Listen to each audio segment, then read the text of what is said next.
En nombre del Centro Asociado de la UNED, en primer lugar, disculpar la asistencia del director, don Andrés Medina, que hoy está en Sevilla en unos temas relacionados con el centro. Mi nombre es Joaquín Arias, soy el secretario del centro y, bueno, le doy la bienvenida a todos ustedes a esta segunda, digamos, de las intervenciones de una actividad que es el primer año que este centro hace participando en este cuentacuentos.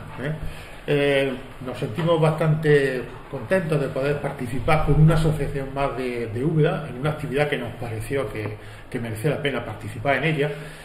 Y la situación ha querido hacer también que hoy este centro tenga esta actividad y a continuación tiene otra actividad de presentación de un libro. Pero eso está bien, es decir, aquí no solamente nos dedicamos a cuestiones docentes. Donde están sentados ahora mismo, el lunes próximo estarán los alumnos examinándose, así que estamos en esa semana intermedia donde aprovechamos para hacer actividades. Bien, darle a ustedes la bienvenida, agradecerle a la Asociación de Cuentos que confíe en el Centro Asociado UNED como un aliado válido para seguir con sus actividades. Darle la bienvenida a Ana. Yo no sé si llamarla por su nombre, porque yo creía que mi nombre era el que me han dicho que era, pero cuando, bueno, en internet está todo, me pongo a buscar y no es Ana Griot. Griot le viene una cosa preciosa, ¿no? El cuentacuentos africano, ¿no? Y pues encantada, Ana. Ana cuentacuentos, está en tu casa, esperemos que te sientas cómodo, que te sientas bien. Yo creo que vamos a pasar un rato muy agradable. Yo no estuve en la primera actividad, pero a mí personalmente me encantan los cuentos. Me gustaría mucho saber contar cuentos. Entonces yo voy a ponerme hoy como un alumno de Ana y voy a ver cómo los cuenta ella. Lo que pasa es que tú cuentas cuentos africanos. Y yo, pues eso hasta ahí no he llegado, pero bueno, todo se andará. Ana, también decirte a ti y a todos los que estamos que ahora mismo hemos dado la bienvenida a los que están aquí, pero fuera de este salón seguro que hay más gente bastante conectada. La experiencia nos dice que hay más gente fuera a veces que los que tenemos dentro, incluso se multiplica por 3 o por 4 los que hay aquí. Es una cosa que para las personas que no conocen la UNED al principio les extraña un poco. La UNED es esto, la UNED es distancia pero cercanía en cuanto a los medios propios. Así que enhorabuena de que estés con nosotros, darte las gracias por haber confiado en este centro. Y ahora le voy a pasar la palabra a Nono, que va a ser el encargado de hacer un perfil tuyo, que yo ya lo había preparado, pero lo dejo aquí, que seguro que lo va a hacer. Así que pues muchas gracias, Joaquín.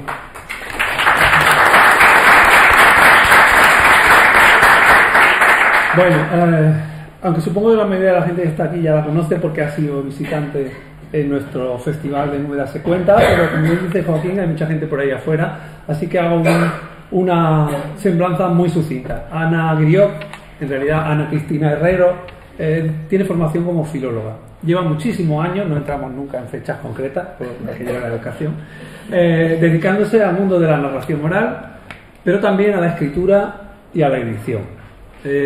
Como narradora oral yo creo que ha estado en más de medio planeta. Como editora empezó en Siruela, una editorial bien conocida, llevando a cabo, bueno, al principio labores, digamos así como más modestitas, pues siendo editora enseguida. Y como editora fundó hace unos años la editorial Libros de las Malas Compañías, que la ha llevado precisamente también a recorrer buena parte del globo buscando historias que luego recopila y nos trae y nos ofrece en esos libros. Asociada a esa recopilación de historias siempre hay un montón de proyectos solidarios, porque Ana es una trabajadora incansable, aparte de una conversadora formidable, como vaya a comprobar en breve. Entre los libros así más conocidos que ella tiene, pues probablemente la recopilación de cuentos de la Madre Muerte, o uno que a mí me gusta especialmente, que es el de la Geografía Mágica, que fue un libro público Siruela que se llevó el premio al libro mejor editado en el año 2010, ¿puede ser? 2010. Hoy nos va a contar cosas fundamentalmente sobre su experiencia recogiendo cuentos en África, que como digo es algo que va más allá de la simple recopilación. Yo no lo voy a contar porque lo va a contar ella mucho mejor, así que simplemente la recibimos con un fuerte aplauso. Gracias por estar aquí.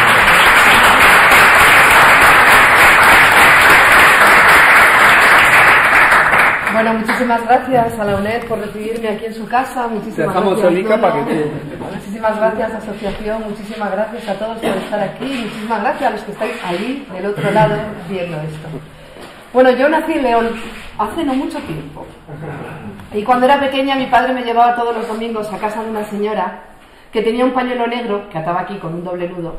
Tenía una ceja que le recorría la frente de lado a lado. Tenía una nariz ganchuda con una verruga con 3 pelos y una barbilla picuda con 3 pelos blancos más, muy duros, que cuando te besaba te pinchaba. Y mi padre me llevaba todos los domingos a ver a esta señora. Y esta señora, la gente puede pensar que es una bruja, pero no, era mi abuela. Y mi abuela nunca me contó un cuento. Nunca me contó un cuento porque ella pertenecía a una generación de mujeres que aprendieron a callar. Callaban porque entonces el lema era no significarse. Porque si te significabas, podías concitar las envidias de alguien, entonces te paseaban. Y pasearte no era algo que hace ahora la gente para evitar el colesterol. Te quitaba el colesterol y la vida. Así que mi abuela callaba absolutamente todo. Callaba su historia, callaba las canciones con que la cunaron, y a mí me tocó aprender a escuchar en silencio y querer a la gente que no tiene voz y que no cuenta, pero que cuenta más que nadie. Mi madre también era una mujer silente porque era gallega y analfabeta, no sabía leer y escribir, era de una aldea de Galicia. Y cuando se casó con mi padre iban en el tren camino de León y mi padre dijo ¡socorro!, que así se llamaba mi madre. Ni una palabra de gallego. Y mi madre, que no sabía hablar nada más que gallego, porque ya les digo que era de una aldea de Galicia y no sabía leer ni escribir, no fue al colegio, pues estuvo callada durante meses hasta que consiguió hablar castellano. Claro, ella no contaba porque el idioma en el que a ella le contaban los cuentos era gallego y por lo tanto no contaba. Pero cantaba, porque le prohibieron contar, pero no le prohibieron cantar. Y las primeras palabras que yo recuerdo, y lo que ha generado mi amor por la literatura, es la voz de mi madre cantando Miña nai tiña, como a miña no hay ninguna, que me cantaba cariña co calorciño da súa. Porque las mujeres, cuando son silenciadas, cantan. Y ese es el origen de nuestra literatura. Las primeras manifestaciones líricas son las cantigas de amor, las cantigas de amado, galaico-portuguesas en gallego, las cantigas, las cançós catalano-provenzales en catalán, las jarchas mozárabes en castellano, pero escritas con el alifato, y los villancicos castellanos, que no son esas canciones que cantamos en Navidad, sino una estrofa popular en la Edad Media, y los romances judío-españoles. Esas son las primeras manifestaciones líricas de nuestra literatura y son las mujeres silenciadas que cantan. Así que de ahí me nace este amor por la literatura y este amor por la palabra hecha. Trabajé en Siruela, en la editorial del Hijo de la Duquesa de Alba, y durante 25 años. Y allí soy autora de un montón de libros de recopilaciones de cuentos tradicionales, y a uno de ellos le dieron un premio. Había publicado previamente una versión de ese libro en SM, y en el año 2012 me dieron un premio que compartí con Michelle Obama. A mí me lo dieron por trabajar. Entregaba el premio a la infanta Cristina, pero este año se le portó el marido mal y no la dejaron venir. Yo, como me porté bien, fui. Y yo, leonesa, fui a recoger mi premio al Ayuntamiento de Barcelona, y el alcalde de Barcelona me dio el premio y pronuncié yo mis palabras agradeciendo en nombre de todos los leoneses esta distinción que se nos hacía, reconociéndonos mediterráneos. Nosotros que comemos botillo. Bueno, pues ese año 2012 sucedieron muchas cosas en mi vida. Además de que me dieron el premio por este libro, el premio fue porque fue el diploma de honor de la Fundación Dita Mediterránea, porque este libro, Cuentos del Mediterráneo, surgió de un encargo que me hizo el CIP, el Centro de Investigación por la Paz. Yo soy filóloga y me licencié en Lengua y Literatura Española Hispanoamericana y empecé 2 tesis. Una la abandoné porque se me cruzaron los cuentos por en medio y pensé, ni la mitad de la gente que me escucha en un teatro va a leer mi tesis, mejor me dedico a contar cuentos. Y la segunda fue con Diego Catalán Menéndez Pidal, el nieto de don Ramón Menéndez y Pidal, y bueno, se murió y entonces no la leí ni la defendí, o sea que técnicamente no soy doctora, soy doctoranda todavía y pienso seguir siéndolo muchos años. Bueno, pues el Centro de Investigación por la Paz me pidió que hiciera un trabajo de investigación en fuentes folclóricas para mediación internacional. Era el fin de la guerra de los Balcanes y la gente se había quedado muy dolida, obviamente. Entonces querían utilizar los cuentos en mediación en ese conflicto que seguía latente, a pesar de que la guerra había acabado. Entonces yo hice un trabajo de recopilación de fuentes folclóricas, elegí zonas periféricas, no elegí cuentos españoles, elegí cuentos andaluces, murcianos, valencianos, catalanes, provenzales, sardos, corsos, calabreses, o sea, no de países sino de zonas mediterráneas. Y hice un trabajo de recuperación de memoria oral en la Biblioteca Nacional, yo soy rata de biblioteca, y allí me metí a investigar en los repertorios de folcloristas del siglo XIX y hice un corpus extensísimo. Y ese corpus se utilizó en la mediación de este conflicto. Se iba con ese corpus a las zonas en conflicto, se le contaba un cuento a un serbio y se le decía, ¿y este cuento? Y decía el serbio, de mi abuela Serbia. Pues nos lo contó una abuela albanesa. Y era que se dieran cuenta de que las diferencias habían sido provocadas por intereses económicos, como todas las guerras, y que no había diferencias culturales. Porque para eso son los cuentos. Los cuentos hablan de lo profundamente humano y eso no conoce fronteras. Así que, bueno, por eso me dieron el premio y ese año pasó también que me descatalogaron el libro. No el de Ciruelas, sino el de SM, porque cada 7 años se limpian los almacenes de las editoriales. Entonces me escribieron muy amablemente una carta pidiéndome que firmara la destrucción, porque en este país y en todos se destruyen los libros. Porque Hacienda bonifica la destrucción de los libros. Si destruyes tus libros, si eres una editorial, y si vosotros no, si destruís vuestros libros no os va a bonificar nadie, os estoy viendo la cara. Si eres una editorial y destruyes los libros, Hacienda te devuelve el 4% del IVA, que es una pasta en muchos libros. Y si los dejas almacenados, pagas, porque el almacenamiento se paga por metro cúbico.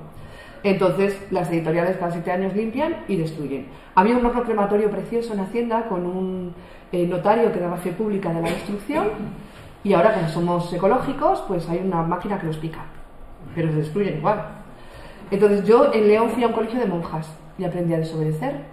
Y cuando me llegó la carta dije, lo siento, pero yo no pienso firmar eso, porque se puede desobedecer. En el colegio solo nos enseñan a obedecer, pero cuando has ido a un colegio de monjas no te queda otra opción que aprender a desobedecer. Así que me dijeron, vale, pues te los tienes que quedar. Y yo dije, bueno, pues dámelos. Y me los dieron. Habían hecho una tirada de 8.000 ejemplares y habían sobrado 2.644. Pero yo vivo en Madrid, en Plaza de España, en un quinto sin ascensor en ese momento. Y 2.644 libros de tapa dura pesan 2.000 kilos. Y tengo un vecino de abajo muy simpático y me daba no sé qué, un tiro de la casa. Así que una amiga me prestó su casa de herramientas en un pueblo y allí en una casa terrera metí mis 2.644 libros. Vino un camión de SM y me bajó 10 palés de libros que descargamos yo, mi amiga y sus hijos con una carretilla, y yo descubrí que tenemos un músculo aquí especializado en la descarga de libros. Bueno, pues con esos libros dije, ¿y ahora qué hago con ellos? Pues empecé a regalar. Vendí alguno, iba a contar, contaba cuentos del Mediterráneo y vendía. Y con el dinero que obtuve de la venta no me parecía ético quedármelo y pensé, algo tengo que hacer. Y en ese momento apareció una persona que yo llevaba muchos años buscando, había estado en la India y por un avatar había acabado en Nepal buscando a una mujer, a Vicky Sherpa, que tiene una ONG que escolariza a las niñas prostituidas por los indios enfermas de SIDA y les enseña a morir. Y no la encontré en Nepal, fui a Nepal, a Katmandú, y no la encontré. Pero en el año 2012 me la encontré en un bar de debajo de mi casa, en Madrid. Y el feliz encuentro no fue ella, sino alguien con quien ella estaba, Fina, que se ve ahí en esa foto que estáis viendo, que venía de Senegal. Ah, no la estáis viendo todavía, la vi sola. Bueno, ahora la vemos. Venía de Senegal y había estado con campamentos solidarios por Senegal. Y había llegado a un pueblo, un vendaval se había llevado su precaria biblioteca y el alcalde le había pedido ayuda para montar una biblioteca. Así que yo dije, yo tengo libros, pero claro, yo tenía libros en castellano y ellos se alfabetizan en francés. Así que vendí mis libros, compré libros en francés y me fui a montar la biblioteca. También hice algún par de funciones en alguna librería y bueno, a ver. Entonces me fui a montar esta biblioteca. La biblioteca se llama Teba Diatta porque una chica de origen yola, esto es la Baja Casamance, es Senegal, la Baja Casamance. Aquí en este lugar hay minas antipersona porque tienen un conflicto de independencia con su país y bueno, pues tienen minas antipersona. Y además tienen malaria y dengue porque viven en un manglar, no se privan de nada, como veis, pero biblioteca no tenían. Entonces, Tebayata, hija de un yola y de una inglesa, tenía una crisis de identidad y la mandaron a su pueblo, ahí, a Senegal. Y cuando llegó vio que no había nada y decidió que tenía que hacer algo por su pueblo, por el pueblo de su padre. Hizo un maratón entre York y Londres y consiguió dinero de los sponsors y mandó el dinero a Auschwitz, al lugar donde estaba la biblioteca. Pero el alcalde pensó que una biblioteca no les hacía tanta falta como una discoteca. Y puso una discoteca al lado que acaba en lo mismo, en rima, pero no en lo mismo. Y cuando Tebayata llegó, había al lado de esta biblioteca hay una discoteca que se llama Le Bercy. Y entonces Tebayata dijo, pero si esto es una discoteca. Dijo, sí, es que no les hace más falta. Volvió a correr otra vez y consiguió dinero y ya montaron la biblioteca. Entonces cuando llegamos a la biblioteca había esto que veis, el edificio, pero no había estanterías, no había libros, no había absolutamente nada. Mi trabajo y el de Fina y el de toda esa gente que veis ahí, el de un montón de gente que se ha sumado a este proyecto loco, de hecho ahora tenemos una colonia española en Auschwitz, increíble, pues fue dotar de libros y de actividades y hacer biblioteca. El ayuntamiento, porque es una biblioteca municipal, como podéis ver en el rótulo, nos pone al bibliotecario. Primero tuvimos un campesino que venía con su cabra y se sentaba en una ventana a vigilar que los buitres que viven encima de la biblioteca no se comieran a la cabra. Ahora se fue el campesino y entonces tenemos a la prostituta del pueblo que no tiene trabajo y a tiempo parcial viene a la biblioteca. Por las mañanas viene a la biblioteca y por las tardes es puta. Entonces fuma en la biblioteca. Y le decimos, Yara, no se puede fumar. Y dice, no hay clientes. Le decimos, no se llaman clientes, se llaman usuarios. Y sí hay niños, pero como para ella no son clientes, pues para ella no hay clientes. Llegué a la biblioteca con 2 cajas de libros en francés y una caja de medicinas porque España, que fue quien vendió las minas antipersona, puso a 20 horas en barco un hospital que se llama La Pouponnière, que es un medio hospital, medio hospicio en Dakar. Entonces llevé medicinas para La Pouponnière y llevé también libros para la biblioteca. Y cuando llegué, bueno, ese es el mapa físico, debajo del cocodrilo que veis ahí a la izquierda o a la derecha según se mire, en África, hacia la tripa que le sale de África hacia América, ahí está Senegal. Ese cocodrilo está encima de Gambia y justo la zona de debajo es la Casamance. Allí hay un grupo étnico predominante, son los Yola y hablan en Yola. Este es el mapa político, veis, África está a 14 kilómetros de Andalucía, muy cerca, y sin embargo parece que nos separa un abismo. Y no es así. De hecho, hay quien dice que África comienza en los Pirineos y así es. Bueno, pues aquí vinimos. El primer año yo llegué con los libros y de pronto me di cuenta de que no había llevado nada para los niños. Y yo pensé, ¿y a estos qué les prestamos? Había comprado clásicos franceses para los adultos. Había comprado Rimbaud, había comprado Baudelaire, Mallarmé, todos estos, Victor Hugo, todos estos. Pero no había llevado nada para los niños. Y yo dije, ¿a estos qué les prestamos? Y entonces pregunté cómo empezaban los cuentos a ese señor que es el campesino bibliotecario que teníamos antes, de Yara. Y entonces me dijo que cuando yo escuchara Kakongo Congo y alguien contestara Ayambe, ahí había un cuento.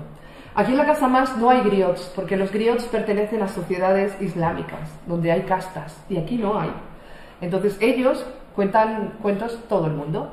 Yo me iba por las noches sin alumbrado eléctrico, pero con estrellas, a las hogueras donde cocinaban los hombres y las mujeres, y cuando escuchaba Kakongo Congo, ahí había un cuento. Pum, con el teléfono grababa.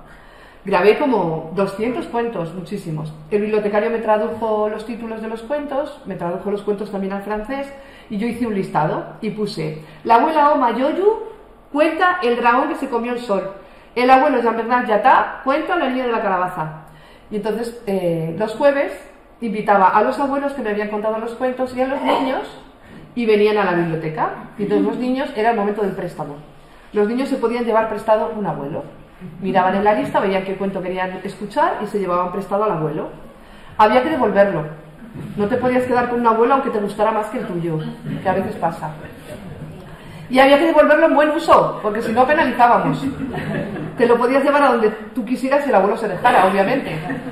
Y cuando caía el sol, que es a las 6 de la tarde, porque está muy cerca del Ecuador, pues venían con el abuelo devuelto, y si el abuelo estaba en buen uso y no agotado, pues al jueves siguiente le prestábamos otro abuelo. Y así íbamos formando usuarios y íbamos recogiendo cuentos. Al año siguiente, que es este momento que veis ahí, volví con Fina, que es la rubia que está ahí, y también con el ilustrador Daniel Tornero, y llegamos en verano porque en verano sucede el hivernage, llueve torrencialmente y es el momento en que ellos plantan el arroz, que es la base de su alimentación. Pero también es el momento donde aparecen los mosquitos que inoculan la malaria y el dengue. Entonces nos vamos a la biblioteca y nos quedamos con los niños y las niñas durante toda la mañana para que no vayan al arrozal y no les piquen. Yo un año volví con dengue, pero bueno, y no fui al arrozal. Estos son los niños, tienen zapatos, pero se los quitan a la entrada, como hacen en cualquier casa, porque como no hay asfalto y hay mucho lodo, pues se quitan las chancletas a la puerta y entran, se lavan los pies y entran con los pies lavaditos. Este es Dani y el bibliotecario, y aquí escuchamos los cuentos, nos cuentan en Yola. Intenté hacer un trabajo de recopilación escuchando los cuentos en francés, pero fue nefasto, porque a esta experiencia hay una experiencia previa que hice en Gran Canaria, hoy es el día de Canarias y quería decirlo, que me fui a escuchar a los abuelos y a las abuelas, pero a través de los niños. Estuve en 33 centros escolares escuchando los cuentos que los niños habían escuchado previamente a sus abuelos y a sus abuelas. El objetivo era establecer la cadena intergeneracional entre niños y abuelos, tan perdida y tan deteriorado por esta forma de vida, y sobre todo dar valor a la voz de los abuelos, porque en Canarias sucede lo mismo que en muchos sitios, también en Andalucía, que los libros de texto los hacemos en Madrid, con esta forma de hablar castellano tan de León o de Valladolid que tenemos los de Madrid, que también de Madrid, y parece que la lengua de cultura es como hablamos nosotros. Y por lo tanto está muy deteriorada casi en muchos lugares la relación con los abuelos, porque lo que cuentan los abuelos es vulgar o se considera vulgar. Entonces íbamos a mostrar que no eran vulgares, que ellos son depositarios de una tradición, de una historia, de un acervo, un patrimonio cultural increíble, y que vive en sus labios y se manifiesta pues con seseo o con ceceo, o perdiendo las vocales finales, o con palabras acuñadas en Canarias, que muchas de ellas proceden de portugués por razones históricas. Entonces, eso lo hice en las escuelas y fue súper bonito también, ¿no? Entonces intenté hacer lo mismo en Casamance, pero en las escuelas, y fue un desastre, porque las escuelas se alfabetizan en en francés, y ellos no escuchan los cuentos en francés, los escuchan en Yola. Así que decidí que desde la biblioteca los escuchaba directamente. Fina se duerme porque los niños y las niñas hablan en Yola y no entendemos nada que dicen. Esos son los talleres de ilustración que hicimos con los niños y las niñas. El bibliotecario me traducía los cuentos y yo le decía a Dani, hay serpientes en este cuento y hay no sé qué y hay no sé cuál. Entonces hacían los personajes. Esto es un elefante. Los hicieron modulares porque queríamos hacer dibujos animados con ellos, porque la idea no era llenar la biblioteca de cuentos en francés, que son los colonizadores de la mayor parte de África junto con los ingleses y los holandeses, y porque al final acabamos colonizando también culturalmente, sino que ellos fueran los artífices de su propia cultura y los dueños de su propia cultura, y dar valor a lo que cuentan los abuelos y las abuelas también, ¿no?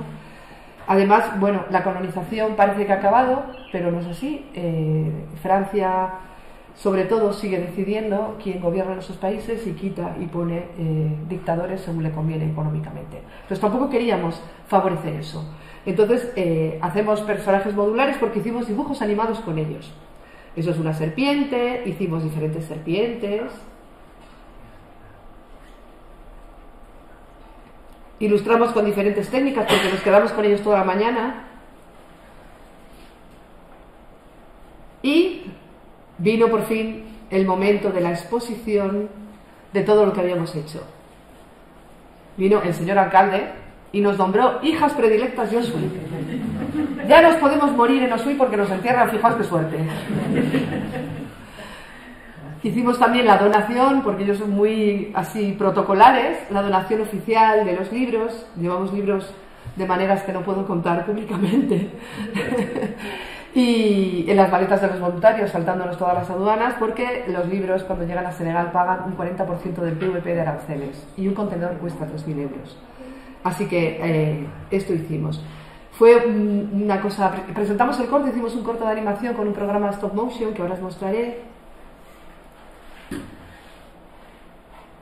Y bueno, esta es la experiencia en Senegal, fue súper bonita. El resultado final fue este libro que se llama El dragón que se comió el sol y otros cuentos de la Baja Casamance. Este de aquí es el rey Yola. Fuimos a pedirle permiso primero para hacer los talleres allí. Y cuando les pedimos a los niños que hicieran un rey, hicieron a este señor. Lo voy a poner en la pantalla para que lo vea todo el mundo. Este es el rey que dibujaron los niños. Y este es el Viola. Tienen una manera de elegir rey muy divertida que os voy a contar porque es fascinante. Se llama Sunumboyeyu y vive en un bosque sagrado. Ellos creen en la existencia real del dragón. Ay, que se me va el rey Yola.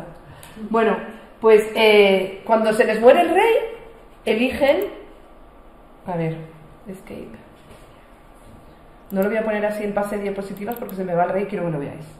Bueno, cuando se les muere el rey, son animistas y tienen fetiches. Los fetiches hacen posible esto de que hablaba Rousseau, el contrato social. Cada barrio tiene un fetiche diferente y entonces todos se necesitan unos a otros para la vida. Unos tienen el fetiche del nacimiento y cuando nace un niño necesitan ese fetiche. Entonces van a pedírselo a los vecinos que tienen el fetiche del nacimiento. Hay como 4 barrios que tienen el fetiche del poder y de ahí salen los reyes. Entonces los que tienen el barrio del fetiche del poder beben vino de palma y se duermen. Y cuando sueñan con el mismo, a ese lo eligen rey. Y este era camarero.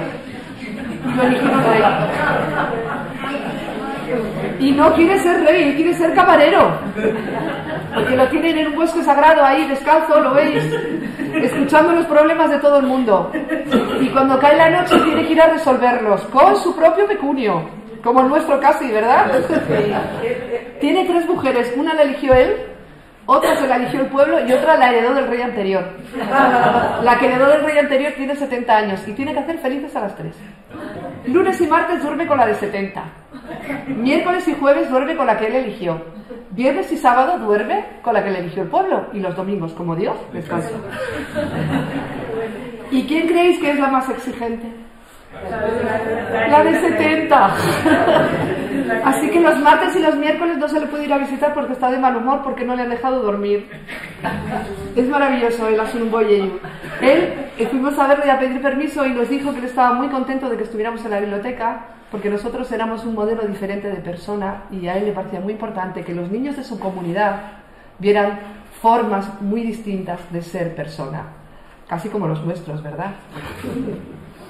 Bueno, es toda una aventura hacer un libro en Senegal, porque hacer un libro y también montar una biblioteca, porque pasan cosas como esta. Conseguí 700 euros de la Caixa para hacer las estanterías en la zona infantil. Y me fui a Senegal, a la Casa Mans, con los 700 euros que me dio la Caixa. Me dijeron, ¿traes facturas? Y dije, sí. Bueno, llegué allí y dije, ¿dónde vive el carpintero? Y me llevaron a la casa del carpintero. Y entonces el carpintero me dijo, tenemos que ir a ver primero al hechicero, al fetichier. Dije, vale. Y nos fuimos a ver al hechicero y me dijo, me tienes que traer un cerdo y 10 litros de vino de palma. Y yo con el dinero de la Caixa compré el cerdo y los 10 litros de vino de palma. Claro, nadie me dio factura.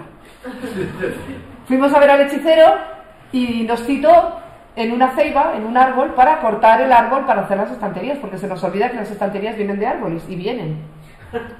Entonces fuimos a la ceiba indicada que nos indicó el fetichier, el día que nos indicó, y él y su mujer llegaron con una cazuela llena de cerdo cocinado, con especias y con el vino de palma. Y me dijo, hay que comer con el ancestro, que vive en el árbol, para que se vaya, porque si no comes con él no se va. Y yo dije, yo he comido con gente muy principal, con Vargas Llosa y todo. Pero con ancestros, lo que se dice ancestro no he comido nunca. Ya me dice usted cómo se come con un ancestro. Entonces me dice, mira, tú masticas el primer bocado, lo masticas bien y te lo tragas, para que el ancestro vea que no está envenenado. Que ya me dirás qué más le das y ya está muerto. Pues no. Y el segundo lo masticas y se lo escupes al árbol, porque el ancestro no tiene dientes. Dije, vale. Y así hicimos. Digo, comíamos un bocado, lo masticábamos, lo tragábamos, el segundo, masticábamos y al árbol. Y el vino de palma. Y me dice, pues el vino de palma te bebes un buchito, te lo tragas para que vea que no está envenenado, y el segundo lo calientas con la boca y luego se lo escupes al árbol, a la ceiba. Y cuando ya teníamos una borrachera descomunal, el carpintero, el fetichier y yo, el fetichier se fue dando tumbos, hablándole al ancestro para llevárselo a otro árbol que estaba vacío, para que el ancestro se cambiara de casa. Y después cortamos el árbol para hacer las estanterías. Explícale a la Caixa en qué te has gastado dinero. Taller de animación a la lectura, 700 euros. Pero si no lo haces así, nadie entra a la biblioteca porque conviertes la biblioteca en un fetiche. Entonces todo es así. Esta cosa, ¿no?, del respeto por la cultura pasa por eso también, por hacer las estanterías. Yo creo que ni siquiera intenté explicarlo a la Caixa porque dije, ¿me van a entender que para hacer una estantería tengo que comprar un cerdo? Seguramente no. Bueno, quería enseñaros que ahora con la venta del libro...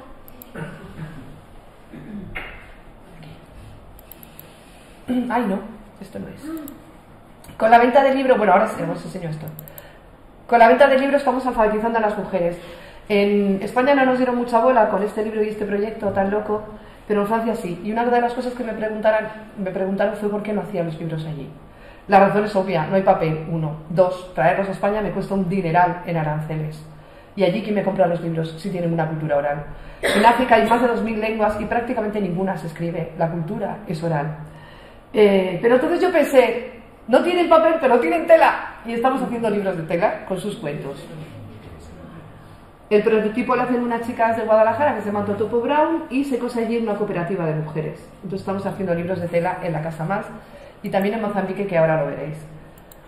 Y con el dinero de la venta del libro fuimos a preguntar qué querían que hiciéramos y nos dijeron que apoyar la enseñanza del español. Porque en toda África hay mucho interés por el español, no por España, por América. Porque en esa zona, bueno, por España también, pero sobre todo por América, de esa zona salieron los cientos de miles de esclavos que llegaron a América. Y ellos, como os decía, son animistas y creen que en América hay antepasados suyos viviendo en los árboles americanos que hablan español y por eso sienten mucho interés por el español. Pero el único libro que leen es el Lazarillo de Tormes y hablan español del siglo XVI. A mí, yo voy a Senegal y vengo de vuestra merced para arriba todo el rato. Me hicieron una traducción de uno de los cuentos a un profesor de español y las traducciones de los cuentos eran: Cata, amiga liebre, ¿por dónde vas a estas horas? Así que me fui a apoyar a la red que enseña español, me fui al norte, a Luga, a la célula de profesores de español y al sur también. Y entonces, bueno, fue muy loco porque les llevé una película del Lazarillo de Tormes de los años 60-70 y cuando vieron la Catedral de Salamanca no se lo podían creer.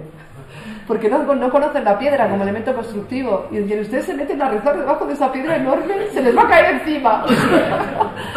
Bueno, ahora sigo apoyando la red de enseñanza del español y tenemos un chat, es un poco UNED, pero de otra manera. Tenemos un chat, los miércoles me dicen qué quieren aprender y los viernes los conectamos por Skype y les enseño lo que quieren aprender. Esta mañana les he mandado a todos ellos el enlace de la universidad y seguramente muchos de ellos estarán ahora conectados viendo esta conferencia. Tienen muchísimo interés por todo porque no les llega nada, no tienen libros, no tienen música, no tienen teatro, no tienen absolutamente nada, no les llega nada de España, nada. Entonces cuando algo cae lo valoran de una manera absolutamente impresionante. Bueno, apoyamos la red, que era lo que nos pidieron que hiciéramos, pero nos dimos cuenta de que las mujeres no venían a la biblioteca. Fuimos a preguntar por qué no venían las mujeres a la biblioteca y descubrimos la pólvora. No vienen porque no saben leer. Las mujeres, las niñas, difícilmente van al colegio y desde luego casi ninguna emprende estudios secundarios. Se quedan en casa cuidando de los hermanos, cuidando del fuego, van al mercado a vender lo que sea. Y hacen todo tipo de trabajos domésticos y también en el campo, pero no van a la escuela. Entonces las mujeres no saben leer y escribir. Así que decidimos enseñar a leer a las mujeres. Les compramos un pizarrón, como podéis ver, y pizarras más pequeñas, y ellas vienen vestidas de diosas porque lo son, y aprenden a leer y a escribir. Pagamos a un profesor, Yola, que primero les enseña francés y después les enseña a leer y a escribir. Francés porque fue el idioma que ellas eligieron. Hicieron una asamblea, 3 meses asambleas tuvieron para decidir en qué idioma querían ser alfabetizadas. Cruzamos los dedos para que no fueran el suyo, porque el suyo no se escribe, y decidieron que el francés, porque como tienen un conflicto de independencia con Senegal, el Wolof se escribe, pero no quieren aprender Wolof. Entonces han decidido que como el francés es la lengua de las redes sociales en esa parte de África, quieren aprender francés. Entonces aprenden primero francés y luego aprenden a leer y a escribir en francés. Y tenemos ya 3 promociones que están haciendo un curso para presentarse a la obtención del certificado de estudios primarios. Entonces estamos súper orgullosas de ellas. Este era el profe, ahora se ha dedicado a la política y entonces nos abandonó. Y me escribieron un email para que yo viera que sabían escribir, diciendo, por favor, no nos abandones. Así que Fina se marchó a Senegal a buscarles nuevo profe y ahora tienen un profe nuevo. Ahora mismo hay en esta biblioteca, además de los cursos de alfabetización con mujeres, hay también ¿cómo se llama? Un club de lectura en castellano y en francés. Leen el mismo libro en castellano y en francés y luego hablan sobre ello. Quería enseñaros el momento más mágico.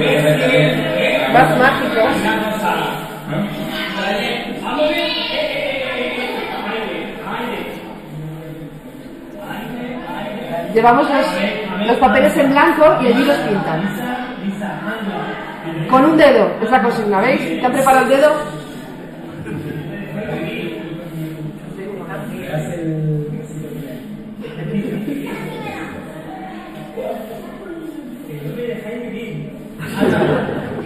Hasta desesperar.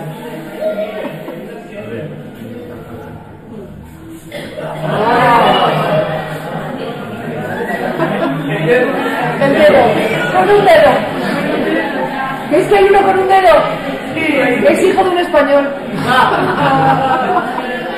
Obediente. El resto.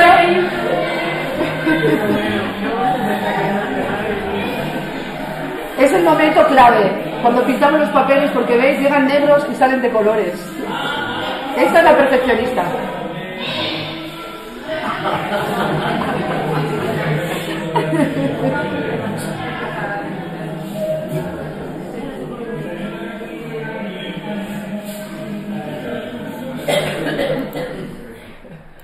Bueno, este es el momento de pintar. Quería poneros un trocito de los dibujos animados que hicieron allí. Je vais vous raconter un conte très important. Il était une fois un jeune garçon qui sort de sa maison très tôt le matin et il choisit de partir en voyage.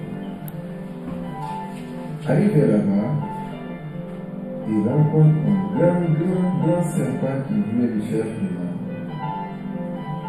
L'enfant a eu peur.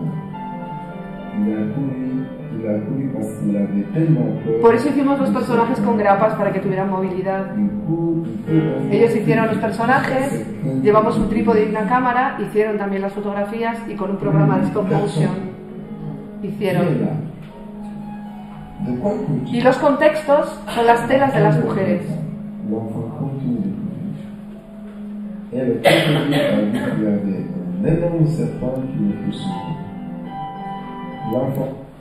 Bueno, las guardas también son las telas de las mujeres, porque queríamos dar valor a las mujeres, y las letras capitulares que hay aquí son las tipografías de los cagapit de los autobuses que hay en Dakar, porque todo lo reciclamos. De hecho, nuestra editorial no imprime en China, somos de las pocas editoriales en España que hacen álbum ilustrado que no imprimen en China. Imprimimos en Madrid, en Fuenlabrada, y no deforestamos la selva amazónica con nuestros libros. Compramos papel FSC que no deforesta la selva amazónica, sino que tala selectivamente el bosque boreal. No vendemos en el Corte Inglés, ni en la FNAC, ni en grandes superficies, vendemos en pequeñas librerías y nuestro almacén lo gestiona la gente sin hogar de Madrid. Tenemos una editorial basada en el cuidado de la gente, en el cuidado de los procedimientos que hacen que el libro sea posible, y no queremos hacerlo de otra manera. Bueno, después de la Casa Mans y de esta aventura en la que todavía seguimos vinculadas, pues pensamos, hacemos también dibujos animados en Madrid con niños españoles, para que vean que en África hay cultura también. Nos fuimos después de esto al Sáhara.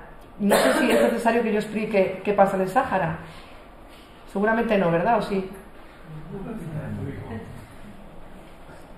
Bueno, brevemente. Durante siglos, los saharauis fueron tribus nómadas que vivían en el desierto del Sáhara. Se movían libremente por el desierto en busca de los mejores pastos y agua para sus rebaños de camellos y cabras. En 1885, en la conferencia de Berlín, los europeos se repartieron el continente africano. Todos los países europeos recibieron su parte. España obtuvo el área conocida hoy como Sáhara Occidental. África fue dividida por fronteras improvisadas. Aquellos que una vez fueron nómadas libres, organizados en familias tribales, se vieron de pronto aprisionados por barreras artificiales y sometidos a una autoridad colonial. España al igual que las demás potencias coloniales, empezó a explotar los recursos del territorio. En 1963, España descubrió la mayor reserva mundial de fosfatos en la colonia, lo que transformó la tierra y el futuro de los saharauis para siempre. Durante décadas, los saharauis coexistieron pacíficamente con los colonos españoles, pero en los años 70 se desarrolló en toda África un movimiento nacionalista. Los saharauis empezaron a sentir que el Sáhara Occidental era su tierra, su nación. La ONU estaba por entonces inmersa en el proceso de descolonización de toda África. España fue presionada para abandonar el Sáhara Occidental y empezó a negociar la independencia de los saharauis, pero el rey de Marruecos, Hassan II, reivindicó que este territorio era y siempre había sido parte de Marruecos.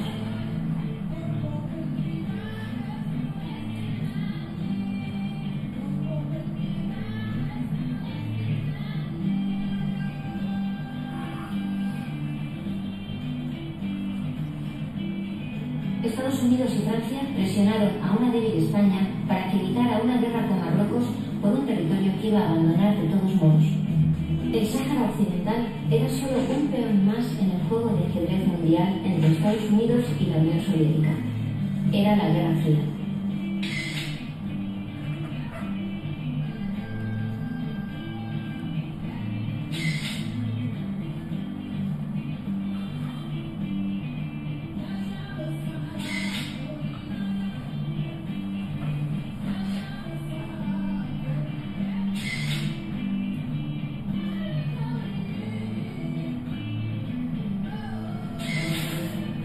Argelia, aliado directo de Rusia, armó al Polisario. Estados Unidos y Francia armaron a Marruecos.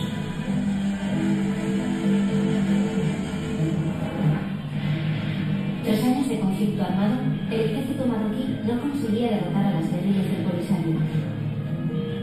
En 1981, Marruecos empezó a construir, con el respaldo de Estados Unidos y Francia, un gran muro defensivo de 2.500 kilómetros dividiendo el Sáhara. Cuando terminó la Guerra Fría, los americanos decidieron que esta guerra debía terminar.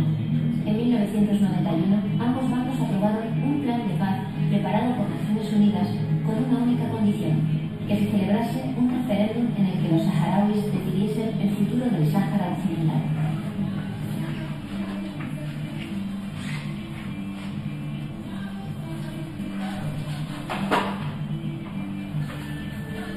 A día de hoy, Marruecos todavía no ha permitido que se celebre el referéndum acordado con la ONU.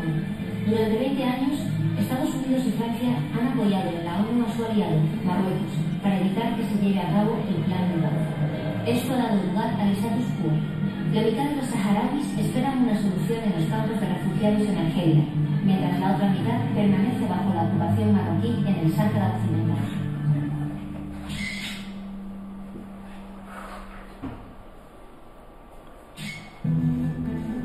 42 años llevan los saharauis en los campamentos de refugiados esperando que se cumplan los acuerdos de la ONU. Y no se cumplen porque Estados Unidos y Francia tienen derecho a veto y son aliados de Marruecos. Y por esa razón están allí, en un campamento de refugiados abandonados. Es muy complicado hablar de ellos porque Marruecos niega el permiso a cualquiera que trabaje en ese lugar. Yo me he ido a Estados Unidos después y tuve que romper el pasaporte porque si no, no me daban el visado. Así que me fui, primero escuché a las mujeres saharauis que viven en España porque la idea era escuchar a las mujeres. Los hombres, casi todos ellos, han estudiado en Venezuela, en Cuba o en España, pero las mujeres, muchas de ellas, han ido a Argelia a estudiar, pero la mayor parte están en los campamentos, manteniendo los campamentos. Y han sido un poco silenciadas porque las noches se llenaron de las noticias de los que no están.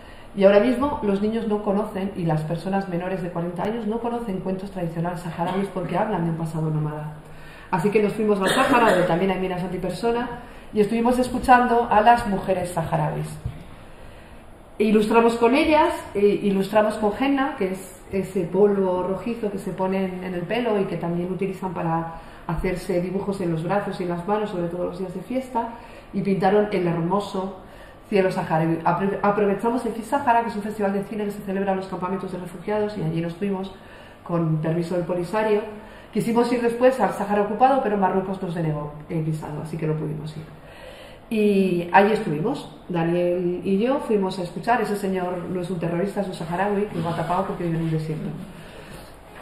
Estos son el desierto de la Hamada de Argelia, donde recibieron los primeros días de su exilio. Cuando llega la marcha al territorio saharaui, mucha gente se va, son bombardeados por napalm, que está prohibido. Muchos de ellos tienen quemaduras en gran parte de su cuerpo y llegan allí, y las mujeres con las melfas, que es la tela que se ponen para vestirse, construyen con unos palos los primeros asentamientos y las primeras tiendas de campaña. Viven ahí en la Hamada, donde solamente hay militares y argelinos y nada más, y de hecho para llegar allí hace falta un visado porque está prohibido ir allí, incluso a los argelinos. Así se pintan los niños en los campamentos de refugiados detrás de una enorme reja, desposeídos de los derechos que tienen todos los niños y niñas. El primero de ellos es el derecho a un país y a una nacionalidad. Pues estos niños no tienen derecho ni a país ni a nacionalidad. Sabéis que la Carta de los Derechos de los Niños y las Niñas ha sido firmada por casi todos los países del mundo, menos por 4, uno de ellos Estados Unidos. Bueno, pues ahí están. Afortunadamente, unos españoles liderados por Gonzalo Moure montaron unas bibliotecas que se llaman Boubicher, que es el nombre de un pájaro que hay en el Sáhara, que se parece a la golondrina, pero no es la golondrina.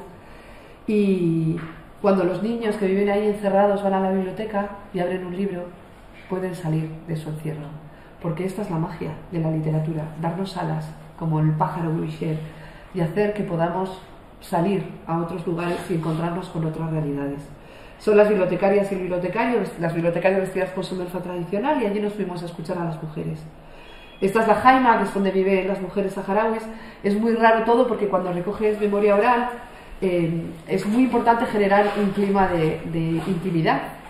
Los narradores orales profesionales somos capaces de generar un clima de intimidad incluso en un teatro con 300 personas, y también de contar cuentos en algún lugar, aunque el lugar no sea muy íntimo, incluso aunque sea un lugar hostil, como un instituto de chavales de tercero de la ESO. Pero cuando vas a escuchar a gente no profesional, aunque son profesionales pero de otra manera, ¿no? Pues entonces te toca generar ese estado, ese momento de intimidad para que ellas cuenten. Entonces yo llegaba, sacaba mi teléfono, porque tengo una grabadora maravillosa, pero la grabadora les asusta, y el teléfono lo pongo y se acaban olvidando de que está ahí. Yo sacaba la grabadora y decía, ¡hala! Me habían concertado previamente las citas del Polisario. Y me decían, no, primero vamos a jugar. Sacaban un palo con un montón de puntas y una especie como de palos alargados, como un mical, lo tiraban así, yo siempre perdía, se reían de mí, y entonces cuando habíamos jugado un rato yo decía, ya, me decían, no, ahora vamos a tomar el té. Encendían el hornillo, ponían el té, el agua, calentaban el agua, echaban las hojas del té y había que tomarse los 3 tés. Fuerte como la vida, amargo como el amor y suave como la muerte. Y cuando ya te habías tomado los 3 tés y jugado un rato largo y llevabas 2 horas en la Jaima, pues ya decían, ahora sí. Y entonces ya te escuchabas. Y ahí estuve escuchando los cuentos en su lengua, hasanía, que tampoco se escribe. Estuvimos viendo a un pastor que pastorea camellas, porque los camellos se los comen, las camellas sobreviven porque dan leche y camellitos.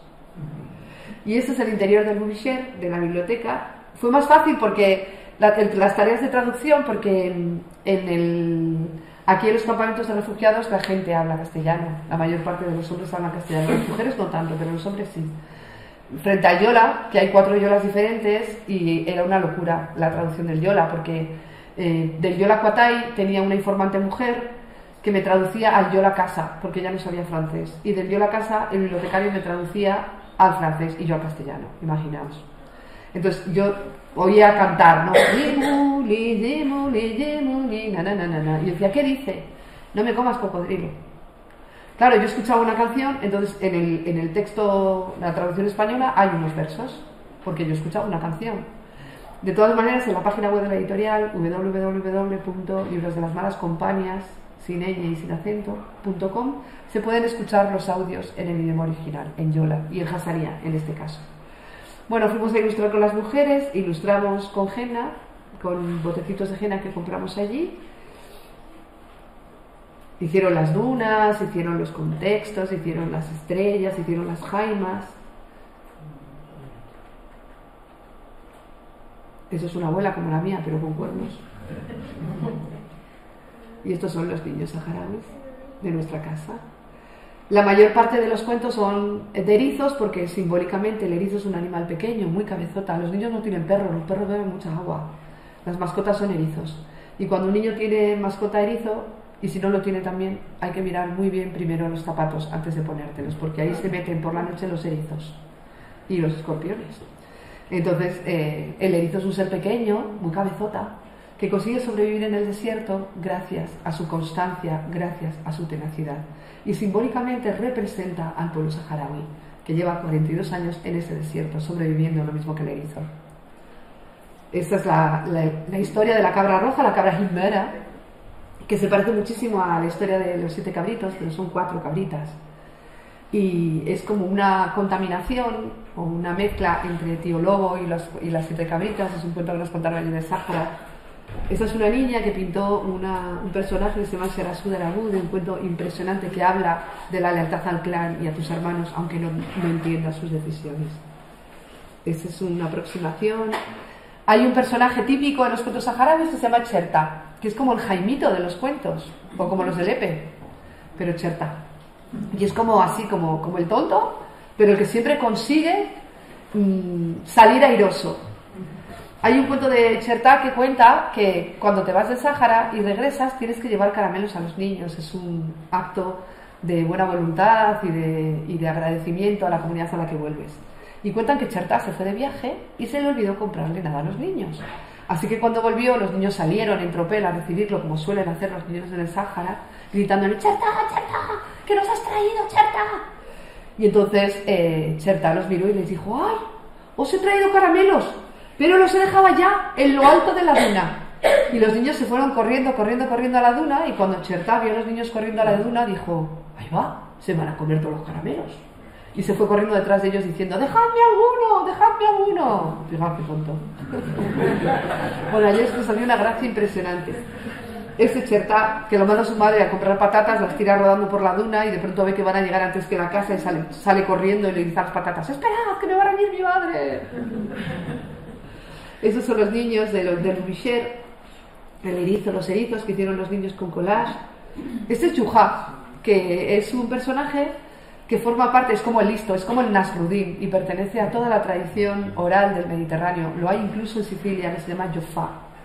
Yofá, es el mismo personaje, es este Nasruddin, este sabio que a veces se encuentra con con Cherta, y quien vence es Cherta.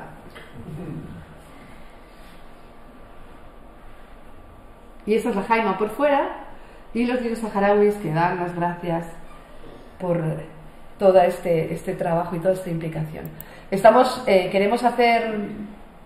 Quería enseñaros dónde hacen la escuela de los niños en el Sáhara. Esta es una escuela saharaui. ¿Veis?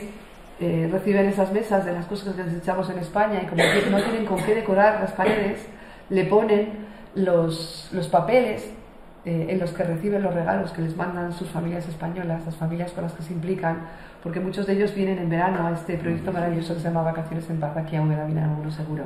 Pues en esos papeles de regalo, en que les mandáis los regalos de Navidad, los llevan a la escuela y decoran la escuela con esos papeles. Y allí van un montón de horas porque no tienen tampoco mucho que hacer y porque hace mucho calor. Y este es el lugar donde hacen los deberes esos niños, en la duna, porque solamente hay mesas en el colegio, en las casas no hay mesas. Y en ningún sitio hay mesas, solamente en el cole esos pupitres. Entonces cuando tienen que hacer los deberes se van a la duna y allí hacen ellos sus deberes. Estos niños nos enseñaron su bandera saharaui, cómo no, y nos hicieron el gesto de volveremos a nuestra tierra, porque todos viven muy concienciados con todo eso.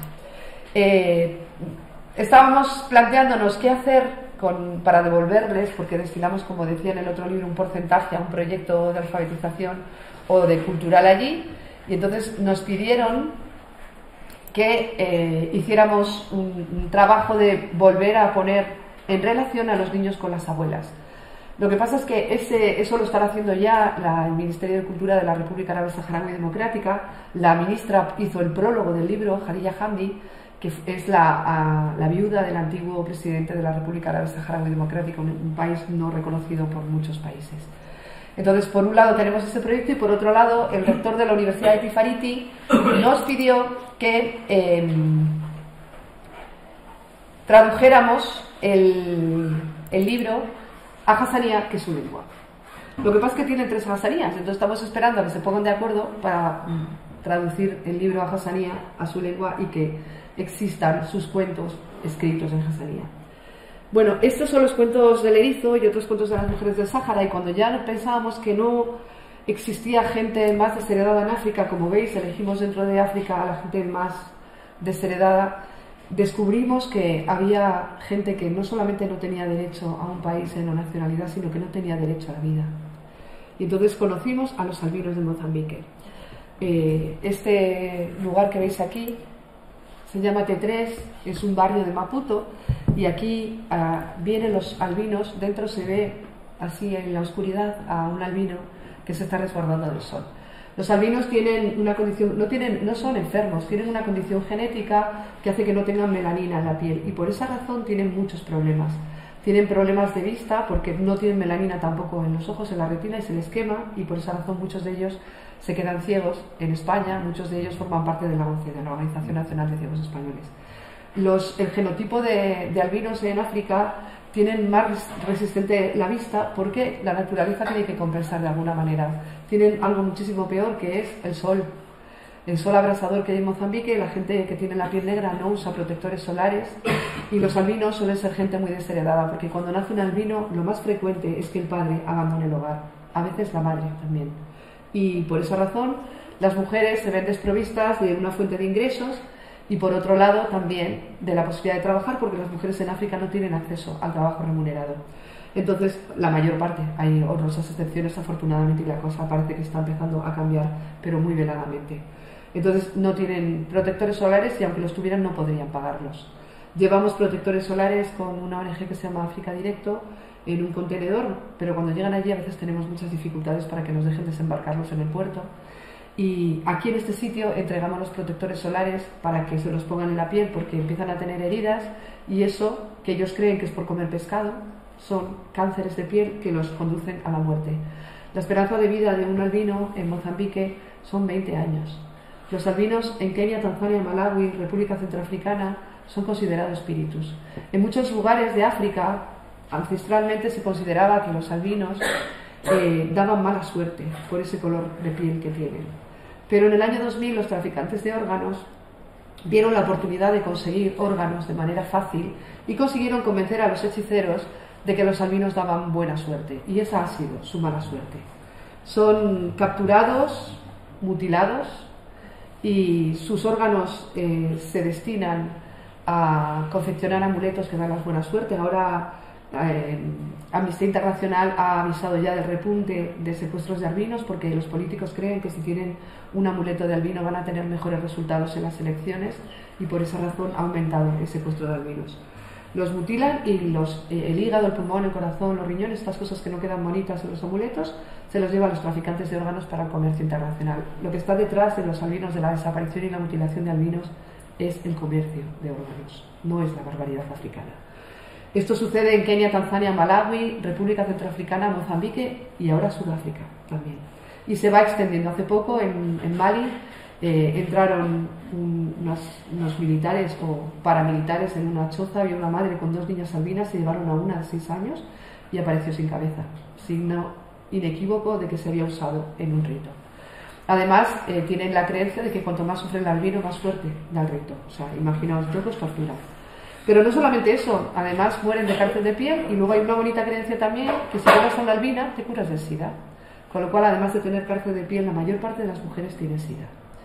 Es impresionante, no os podéis imaginar cómo viven los albinos y cuál es la situación de los albinos allí. Absolutamente desconocida para el resto del mundo, porque no interesa tampoco que se sepa esto, no vaya a ser que se desabastezcan nuestros mercados donde se consiguen órganos. Este niño que vais a ver ahora en pantalla se llama Chico, y es un niño albino. El año que lo conocí no iba al colegio, pero este año va al cole y está muy triste porque lo llaman money, dinero. Mozambique fue una colonia portuguesa, tuvieron una descolonización muy cruenta y después han tenido 16 años de guerra civil. Y además el SIDA ha acabado de diezmar la población, entonces no tienen una situación nada fácil. Acaba de haber un ciclón en el norte, en Beira, además que se ha llevado varias ciudades por delante. Y Chico no tiene cáncer. A veces los albinos se les aglutina la melanina de una forma irregular y por eso tienen esas manchas. Este niño no tiene cáncer. Esta mujer, Susana Chambule, le cortaron las orejas, tiene cáncer y sida y vive en esa casa, trabaja haciendo carbón vegetal para alimentar a su padre, a su madre y a un sobrino que heredó de su hermana que murió de sida. Susana Chambule me contó un montón de cuentos y cuando yo le pregunté, Susana, ¿qué necesitas?, me dijo, sentir que le importo a alguien. Y yo pensé, como las personas de mi barrio, de Chamberí, así que me fui a ver a las mayores de Chamberí, a los centros de mayores municipales, y les conté que hay mujeres como Susana Chambule que necesitan sentir que le importan a alguien. Y hemos montado un proyecto que se llama Una máquina para coser la esperanza.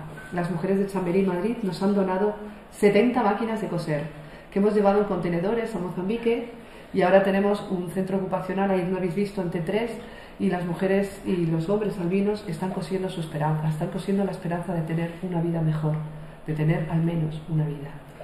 En noviembre nos juntamos en el Centro Cultural Galileo, hablamos con las mercedarias, que son quienes están allí, son las que llevan T3 y todo el tema de los albinos allí, porque las órdenes religiosas en África se juegan la vida para estar al lado de esta gente.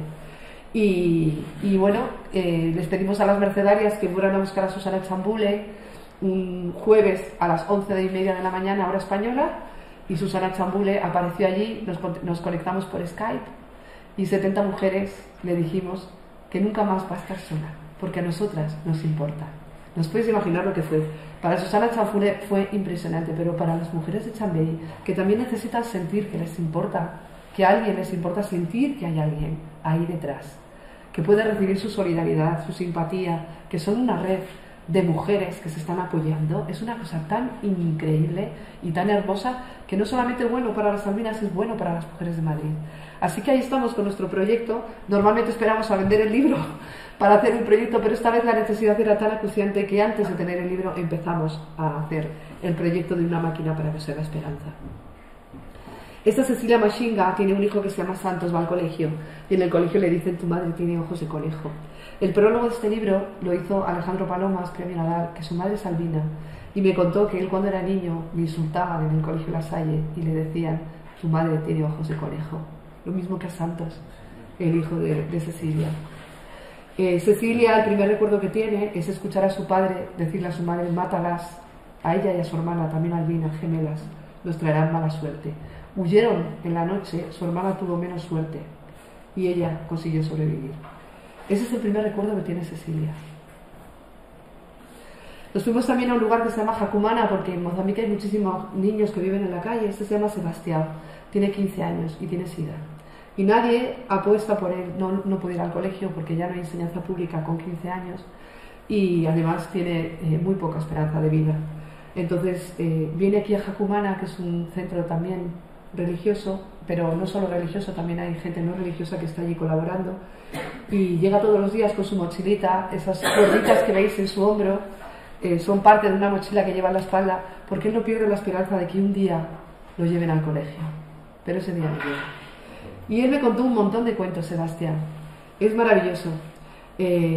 Una de las monjas mercedarias, las mercedarias son una orden religiosa española, pero ellas son angoleñas. Me dijo: ¿y ese niño?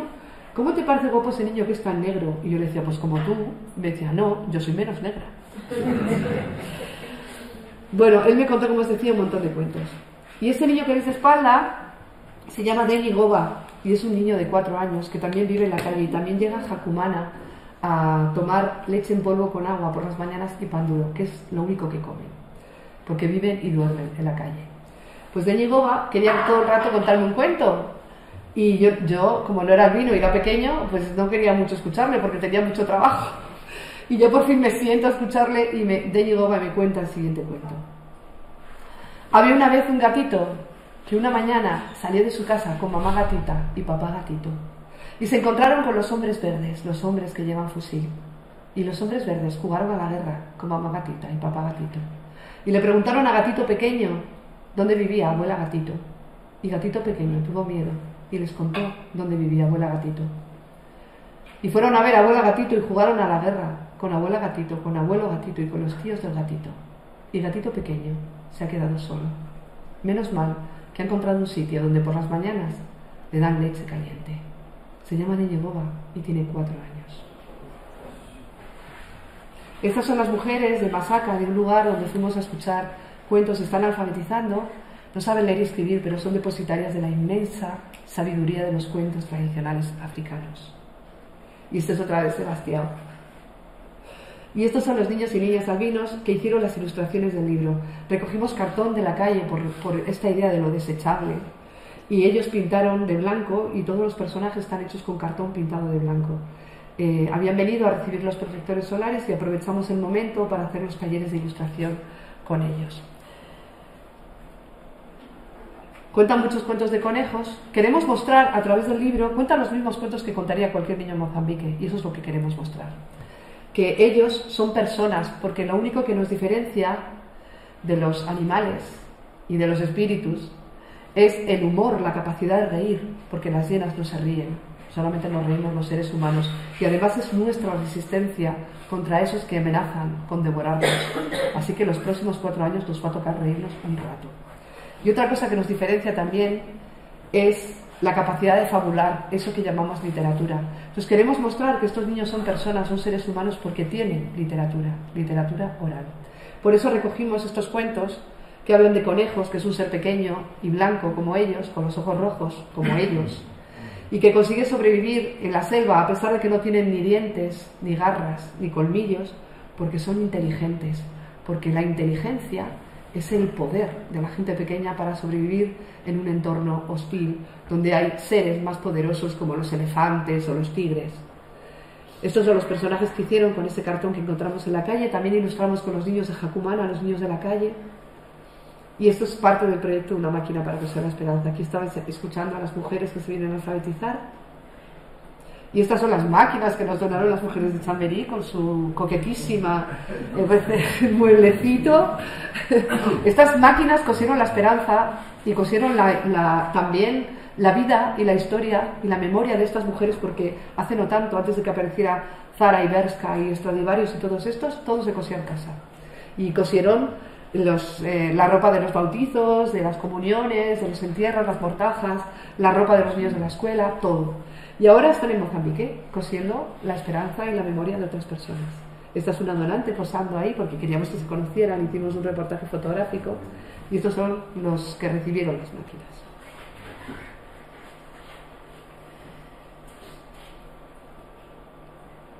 Este es un niño que nos encontramos en medio de la selva. El niño que está con la cabeza del otro niño albino apoyado es su hermano, y la otra persona que hay ahí es el asistente social de T3, de las mercedarias, que es el que hace la conexión con los albinos, y también el que habéis visto antes escondido, que se llama Vicente. Pues este niño nos lo encontramos porque otro albino que íbamos a visitar nos dijo que había un niño albino abandonado no, vive con su abuela. Lo abandonó su madre cuando nació, tiene una parálisis cerebral y no se sienta ni camina. Pero este niño quiere ser futbolista, así que estamos intentando convencer a la Fundación Barça a ver si lo apadrinan. Y tiene una lesión ya precancerígena en la cara porque se hace pis encima. Y su abuela hace lo que haría cualquier abuela mozambiqueña, ponerlo al sol. Porque ellos no vinculan el sol con el cáncer, que eso es otra de las cosas que tenemos que hacer allí. Que ellos aprendan. Yo me paso la vida echando la bronca por Facebook a todas las albinas de Mozambique porque se hace la foto con la camiseta de tirantes debajo de un sol abrasador. Entonces, bueno, hay que explicarles que no es comer carne, que no son espíritus, que es el sol lo que provoca esas heridas inmensas y que hay que protegerlos del sol. Pero como se hace pis, la abuela lo pone a secar al sol y tiene ya una lesión precancerígena. Se llama... ¿cómo se llama este señor? Ahora me acordaré. Este es el presidente de la Asociación de Albinos de la zona donde vivimos, y el niño se llama... ¿cómo se llama? Se me ha ido. Bueno, no importa. Ahora hemos conseguido llevar una silla de ruedas, pero hemos conseguido también un fisio que está enseñándole a caminar. Y no le han dado todavía la silla de ruedas porque tenemos esperanza de que el niño camine. Y si no, intentaremos traerlo a España a ver si conseguimos hacer algo por él. De momento tenemos ya un informe médico. Que no es nada fácil, porque a mí me costó un día entero llegar a su casa, imaginaos a él. Bueno, pues esta es la cosa de los albinos. Y quería enseñaros, porque... A ver, ¿dónde está mi ruta? Quería enseñaros una niña albina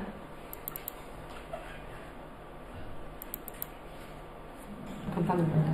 Era uma vez. Era um gato e um rato.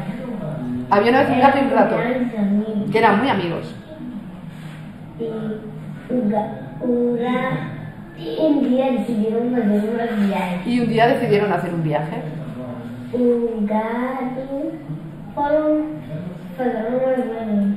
Queriam fazer uma viagem para o lago. Querían hacer un viaje por un lago. E caiu uma grande tempestade. Hubo una tormenta. O gato disse: tenho uma ideia. Entonces hicieron un barco con cáscara de plátano. E construíram um barco. Construyeron el barco y lo echaron al lago. No longo andar amanheceu. Y navegaron y navegaron y amaneció. O gato sentiu que o gato começou a roer. Y el ratón tuvo hambre y empezó a roer el barco, las cáscaras de plátano. Estou morrendo da fome. Que tengo mucha hambre, le dijo al gato. Estamos quase na cidade. Pero no te la comas la barca que estamos casi llegando. Fora. Navegaron, O navegaron. gato descobriu que ainda estavam muito longe. Estaban un poco lejos, pero se fueron nadando a una isla que vieron. O gato disse ao gato: Y entonces el gato le dijo al ratón: yo también tengo hambre. Y lo único que hay aquí para comer eres tú, ratón. O gato estava tão sujo. Y el ratón le dijo: mira, como somos amigos, te voy a dejar comerme, pero me voy a bañar que estoy muy sucio. Y se echó al agua y desapareció. Y el gato se quedó solo en la isla y sin comer. Es por eso por lo que los gatos y los ratones son enemigos. Es por eso por lo que cada vez que un gato atrapa a un ratón se lo come enseguida. Y es por eso por lo que se dice: eres más listo que un ratón.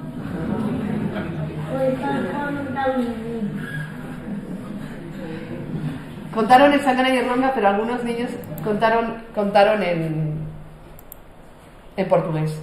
Y eso que os quería enseñar ahora, antes de abrir un poco de... Estos T3. Es un desfile de modas que hicimos con los albinos y las albinas, para mostrar el centro.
Este año viajé con 200 gafas que una ONG valenciana había dado la vista a los albinos y me detuvieron por contrabando. Entonces me iban a quitar las gafas y yo saqué unas gafas y dije: ¿ves estas gafas? Son de Ruth Chalana, que es esta niña que habéis visto contando el cuento del gato y el ratón. No va al colegio porque no tiene gafas. ¿Tú le vas a quitar las gafas a Ruth Chalana? Y me miró y me dijo: pasa. Y este año viajo con un brazo para Leonor, que la habéis visto, que no tiene brazos, y para ese niño que se llama Elios, que habéis visto ahí, con su herida aquí ya, que un cazador lo encontró antes que nosotros y le ha cortado 3 dedos. Os he encontrado una gente que se llaman autofabricantes que me han hecho con una impresora 3D los dedos de Elios y el brazo de Leonor. Así que ahí estamos. Yo empecé llamándome Ana Cristina Herreros, naciendo en León, tenía una abuela que no contaba cuentos y una madre silenciada. Y de pronto me topé con esto de los cuentos en el año 92 haciendo una tesis doctoral. Y en ese momento contábamos en los cafés y mi grupo se llamaba Griot. Y entonces a mí empezaron a llamarme Ana la de Griot y con Ana Griot me quedé. Y cuando llegué a Senegal descubrí que los griots, como decían los compañeros secretarios de la UNED, son los narradores orales de África, pero de esa parte, del centro oeste de África. Y tienen un origen mítico. Cuentan que en un pueblo en Senegal, en el norte, sucedió algo prodigioso. Y esto prodigioso que sucedió fue que se murió un señor. Y fijaos que esto puede no parecer prodigioso porque nos morimos todos. Pero este señor se murió con una tremenda erección africana. Y no podían enterrarlo porque se le quedaba la erección fuera. Y esto provoca problemas vecinales. Así que, porque claro, si tú vas al Camposanto y le pisas la erección al muerto de un vecino, la familia se molesta. No sé, en Úbeda, en Senegal se molesta. Así que el jefe de la tribu, del jefe del poblado, decidió bajar aquello de la forma más natural que se le ocurrió. Le pidió a la primera mujer que yaciera, y yació. Y se quedó embarazada. Y nació un niño que desde el primer momento se reveló como un ser dotado con el don de la palabra. Aquel niño, nada más nacer, contaba historias. Como era hijo de un muerto, sabía las historias de los que ya no están, de los que están bajo la tierra, y las traía a los que todavía estamos sobre la tierra, para que no nos olvidemos de quiénes somos, para que no nos olvidemos de dónde vamos, y para que no nos olvidemos de dónde venimos. Y sobre todo, para que no nos olvidemos de que todos, africanos, europeos, asiáticos, americanos, somos humanos, porque todos tenemos la misma procedencia y el mismo destino final. Esta es así como cuentan, con este mito de origen, como cuentan en Senegal, cuál es la función de los que contamos historias, mantener viva la memoria de los que no están. Y eso es mi trabajo, mantener viva la memoria de los que no están, dotar de dignidad a esta gente que tiene una cultura oral, como la cultura de todas partes en el mundo. La primera cultura que recibimos, como decía al principio, es oral, y la que sienta las bases de la adquisición de una posterior cultura escrita es lo oral, y sin eso, sin ese apego por lo oral, no hay nada que hacer. Las modernas corrientes de neurolingüística dicen que solo aprendemos aquello que amamos. Y si no enseñamos a la gente a amar quienes son y a amar su propia lengua y su propia cultura, ya me diréis qué van a amar. Esa es la función de los que contamos historias, mantener viva la memoria de los que no están. Muchísimas gracias.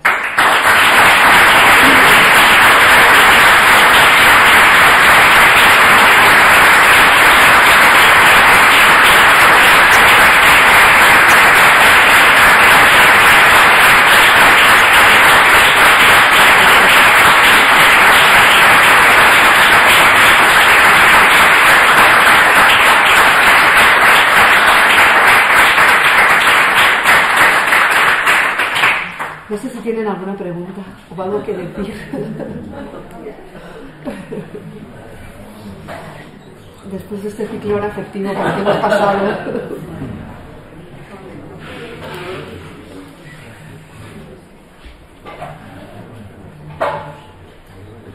Yo, mientras se preparan las preguntas, te puedo decir, Ana, que hemos tenido más de 200 entradas. Ah, qué bien. Muchas gracias. Y agradecerte también, a veces no sé si nos has dado una charla o nos has contado. Me encanta la manera en que nos ha ido contando tu experiencia. Y a mí esta mañana cuando veía lo que hacías, ¿no? Me llamado poderosamente la atención, una cosa que no he dicho, pero que me has encargado, ¿no? Aparte de contar cuentos, una cosa preciosa, lo que estáis haciendo está sobre gente que necesita eso. Los beneficios del libro los estáis dedicando a los libros.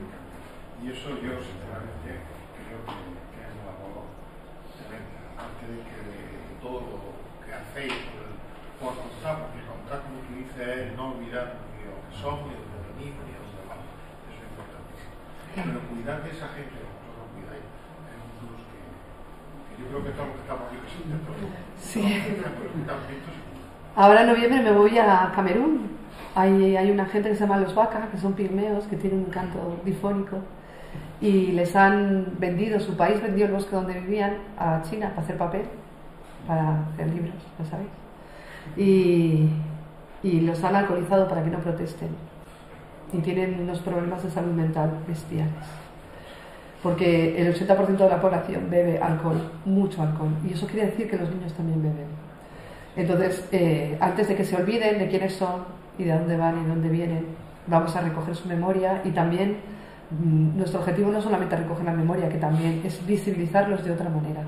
Porque si os dais cuenta, casi todas las noticias que nos sirven sobre África son muy destructivas y de alguna forma están condicionando que aceptemos que se vendan vidas antipersona, que aceptemos que se siga todavía comerciando y traficando con las personas en África, con sus órganos, con las personas también.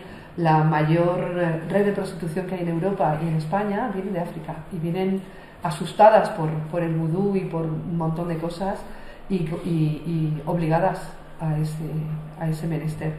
Entonces intentamos visibilizarlos de otra manera porque nos parece muy importante cambiar la opinión, porque luego la gente tiene miedo y tiene miedo a que vengan y de eso se aprovecha mucha gente para manipular la opinión pública. Entonces hace poco estuve en Radio Nacional y las noticias sobre África, y yo iba a hablar de los albinos, curiosamente, y las noticias eran: Sudán del Sur, 125 mujeres han sido violadas por el ejército de Sudán.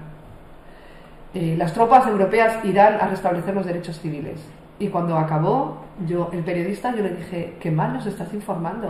¿Por qué no cuentas quién vendió las armas? ¿Por qué no cuentas por qué hay una guerra allí? Porque la guerra es por el coltan. Y las armas las vendió Europa.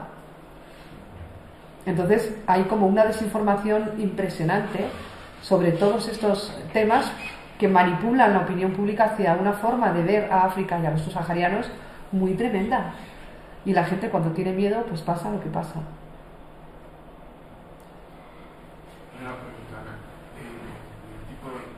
¿Qué diferencia hay entre los cuentos, digamos, que contó el padre de Alicia y los cuentos de África? Pues mira, tienen un sentido del humor muy diferente al nuestro, porque en algunos, yo escucho los cuentos en sus lenguas, en Sangara y Ronga, que es una lengua que yo no conozco, y luego ellos mismos, como trabajo con los maestros que habéis visto, me las traducen al portugués, y esa lengua que yo ya controlo, pues yo traduzco al castellano. Entonces, a veces cuando contaban los cuentos yo veía que se morían de la risa, y cuando el profe me traducía al portugués, pues era la historia de una madre que tiene un hijo, para una serpiente, tiene un hijo serpiente.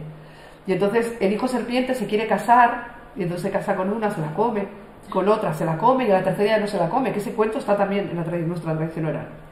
Pero lo peculiar de la versión de allí es que el padre de las hijas que se ha comido el marido serpiente acaba matando a la serpiente y entonces prepara un guiso y le da de comer la cabeza de su hijo a la madre. Y entonces se morían de la risa. A mí me parecía atroz. Pero a ellos les hacía mucha gracia. Entonces hemos intentado un poco en la traducción y siempre elijo los cuentos también un poco para que sean cuentos que aludan a nuestro imaginario, ¿no? Pero intento no modificarlos demasiado. Por ejemplo, al final no lo elegí para este libro porque era tremendo. Claro, a ellos les hace mucha gracia porque tienen un sentido del humor muy diferente, porque lo que hay detrás de ese cuento no es la realidad de que la madre se come al hijo. Porque los cuentos hablan del mundo de lo simbólico, no hablan de lo... O sea, dice Gustavo Martín Garzo, que lo tuvisteis por aquí, que coincidí con él, que es muy maravilloso, en un libro precioso que se llama Una casa de palabras, que los cuentos no hablan de la realidad, hablan de la verdad. El dragón puede no ser real, pero el miedo al fuego es verdad. Entonces, de eso hablan los cuentos. Ellos viven en el mundo del símbolo todavía, ¿no? Entonces, para ellos, el cuento alude a un montón de símbolos y no a la realidad de que una madre se come la cabeza de su hijo, que es lo que yo escucho y imagino cuando escucho ese cuento, porque yo ya no vivo lo simbólico. Entonces, eso es muy diferente a veces.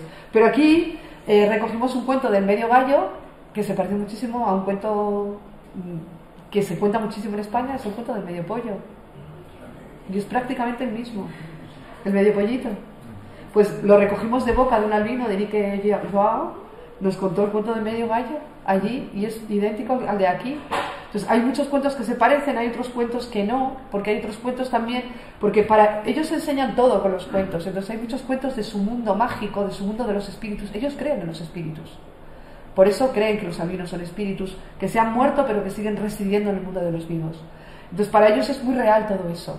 Entonces tienen muchos cuentos que aluden a ese mundo que para nosotros es una cosa como los fantasmas un poco, ¿no? Pero que el mundo de lo fantasmagórico, de lo que está, pero no está, de lo que alude a una realidad que fue viva pero ya no está, ¿no? Entonces toda esa relación también con lo muerto es impresionante con ellos, ¿no? Que también nosotros todavía lo tenemos, pero cada vez lo vamos perdiendo más, ¿no? Ese vínculo con lo terreno, con lo telúrico, con lo que está debajo de la tierra, esa conexión, porque esas son sus raíces. Ellos son gente de raíz, nosotros somos gente que volamos, que andamos por ahí por las ramas. Ellos no, ellos tienen como esa cultura muy agarrada a la tierra que tiene que ver con lo materno además y con las lenguas orales, porque lo materno y lo oral, o sea, las lenguas se llaman maternas porque las aprendemos en el regazo de nuestra madre, por eso se llaman maternas, no son lenguas maternas, son lenguas maternas. Lo paterno o lo patriarcal es la escritura frente a la oralidad, que es lo materno. Por eso también esa necesidad también, ¿no?, de rescatar y de dar dignidad al oral, porque hay como es como el hermano pequeño y poco agraciado de la literatura, ¿no?, lo oral. Y sin embargo es lo que hace el apego, que es una cosa fundamental para las relaciones humanas y para todo. La conexión con el mundo del afectivo se hace a través del oral, no de lo escrito. Nos enseñan a escribir y nadie nos enseña a hablar, y nos relacionamos oralmente. Yo estuve 11 años de inglés, soy incapaz de conversar en inglés porque aprendí muchísima gramática y aprendí a escribir en inglés, escribo en inglés, pero yo cuando me encuentro con un inglés no le digo espera y escribo, no. Y nos pasa lo mismo en castellano. Entonces la gente tiene que aprender a comunicarse oralmente, es súper importante, y a eso no nos enseñan. No nos enseñan a morir tampoco, que es una cosa súper importante. Y eso son cosas que se apartan continuamente de la gente, y lo único real es la muerte. Fijaos, la palabra realidad no existía. El mundo griego tiene la palabra verdad, aletheia, y la palabra realidad se acuña durante la escolástica a partir de una palabra latina, res rei, que significa asunto judicial, causa, y el ablativo, reo, significa el condenado a muerte, el que ha sido víctima o el que de la justicia, de la causa judicial, ¿no? Pues de ese reo aparece la palabra realidad, porque lo único real es la muerte. Y sin embargo, tampoco, como no favorece el consumo, lo de la muerte, porque los muertos no gastan zapatos, ya lo dicen los cultos tradicionales, pues entonces, y vivimos en un mundo de consumo, entonces hay como esta necesidad como de que eso no se vea. También el valor de lo viejo, ¿no?, de lo antiguo, de lo que tiene experiencia. En África es una cosa impresionante, el respeto que hay por los mayores es una cosa impresionante. ¿Cómo vive la gente eso? O sea, yo creo que tenemos muchísimas cosas que aprender de ellos, muchísimas. El uso del espacio público, el cuidado de los enfermos, como el valor por los ancianos, que son los depositarios de la sabiduría, de la tradición oral, de la historia, de la memoria, de todo eso. Que si no escuchamos a los ancianos, al final nos acaban contando una versión de la historia que es la que le interesa al poder, no es la que ha vivido la gente. Esta cosa de la intrahistoria de la que hablaba Unamuno, ¿no? Entonces hay como esta cosa, o sea, en África la gente no quiere olvidar, quiere recordar, porque su lengua es oral. Decía Platón en uno de sus diálogos, ¿no?, que la escritura iba a acabar con la memoria porque escribimos y entonces ya no tenemos necesidad de recordar. Las lenguas orales necesitan recordar. Y ese recuerdo es ese continuo fluir de lo oral que habla de los antepasados, que enumera. Los griots llegan a las bodas y enumeran los antepasados, son los que recuerdan quién era tu abuelo, qué hizo tu abuelo, quién era tu tatarabuelo, qué hizo tu tatarabuelo. Y entonces eso es muy importante porque genera una sensación de que no eres el primer hombre, como decía Albert Camus, ¿no?, que eres alguien que tiene un pasado, una tradición, unos antepasados, que tus raíces están en la tierra, porque ahí yacen los que ya no están. Entonces esto es muy importante, súper importante. Nosotros vivimos desarraigados, nos lleva el viento, de hecho nos llevan así de un lado para otro con una facilidad increíble. Entonces, y eso tiene que ver con no tener raíces. Entonces eso no interesa, que no tengamos raíces. Por ahí alguien haya tenido una pregunta. Hola, yo lo que quiero es darte las gracias por traernos la voz de África, por ser tú la voz del eco aquí de África. Y pienso que a través de esos cuentos, lo que tú dices que quieren recordar, pues que a lo mejor aquí vamos a tener que contar a la gente, aquí en España, a la gente de Occidente, ¿no?, para que recuerde, para que no olvide, porque últimamente hay mucha desmemoria, y para que se entere de una vez lo que está pasando en África. Porque es verdad, lo que nos llega en las noticias pues no es una mínima parte de lo que ocurre, ¿no? Y por eso quiero darte las gracias y bueno, decirte que además me siento muy cercana a ti porque yo también soy de León. Somos tremendas las leonesas, ¿eh? Sí, llevo 22 años viviendo en Udela. Pero sigues teniendo acento de León. Sí, porque sigo teniendo relación con León. Ajá. De manera, no se me Por ahí hay alguien que tiene una pregunta, perdón. Yo esperaba solo encontrar la parte cultural del cuento, de los cuentacuentos, que tú nos dieras y que también, pero claro, también hemos escuchado que ha salvado vidas. La tuya ha sido también amenazada. ¿Me lo preguntas si mi vida ha estado amenazada? Bueno, cogí dengue en Senegal. Afortunadamente me dio en Canarias. Y en Canarias, en la isla de Gran Canaria, está el mejor médico de medicina tropical. He venido con yardias, he tenido una tenia. Me ha pasado todo. Y bueno, y peligro corremos también, porque obviamente detrás de esto están las mafias. Entonces hay que a veces tener mucho cuidado. Pues este año pasado estuvimos a punto de que no nos dieran el visado, por ejemplo, para llegar a Mozambique. Entonces, pues claro, o sea, de pronto eres un inconveniente en los intereses de alguien y molestas y molestas. Son más fuertes las ganas que tienes por ayudar y por salvar vidas que las vidas. Sí, pero fíjate, yo soy narradora porque creo que los cuentos son para vivir y que dan vida. Cuentan que el dictador Stalin creó unos lugares de exterminio, bueno, reeducación por el trabajo lo llamaba él, que para eso era socialista y marxista. Y estos campos de exterminio donde la gente moría condenada por no pensar lo mismo que el dictador Stalin, lo mismo que en todas las dictaduras, se llamaron los gulag. Y cuentan que en uno de estos gulag que se hicieron en Siberia y la gente era condenada a trabajos forzados en canteras de piedra, cuentan que en uno de estos gulag la gente no se moría en uno de los barracones. Y cuando fueron a averiguar qué pasaba en este barracón, descubrieron que en este barracón, cuando sonaba la sirena que anunciaba el toque de queda y se apagaba la luz, una mujer se sentaba a contar. Había una vez. Y durante el momento del cuento, la gente que vivía allí confinada esperando la muerte, tenía la certeza de que otros mundos son posibles. Los mundos que vivían en los labios de la narradora, porque también esta función social de la literatura y de los narradores de los que nos dedicamos a contar historias. Abrir con nuestras palabras y con nuestra presencia la posibilidad de que existan otros mundos donde reina la justicia. Y si los soñamos, acabaremos teniéndolos. Si no los soñamos, no. Por eso a veces nos silencian. Bueno, pues cuentan que en este barracón la gente no perdía la esperanza porque cada vez que se apagaba la luz y llegaba la noche, esta mujer contaba un cuento. Y durante ese momento salían de ese encierro lo mismo que los niños saharauis y podían vivir otras realidades, las historias que contaba la narradora. Y gracias a eso no perdían la esperanza y gracias a eso no perdían la vida. Porque todos sabían en aquel barracón que esto de los cuentos es para vivir. Por eso a veces nos recortan tan impunemente.